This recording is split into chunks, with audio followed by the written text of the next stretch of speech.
Mag-check ng mga electrical specifications ng mabilis at tiyak gamit ang auto-running digital multimeter.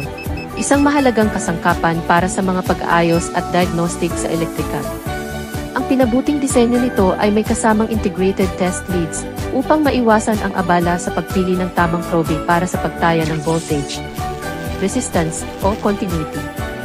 Kasama rin dito ang non-contact voltage detection, (NCV), at sequence-based detection functions na nagbibigay ng babala sa pamamagitan ng tunog at visual alerts. May dalawang display screen na may backlight at baterya na nagbibigay ng ilaw, kaya ito ay epektibo sa maliwanag o madilim na kapaligiran. Mayroon din itong function para sa pag-imbak ng data at automatic power off.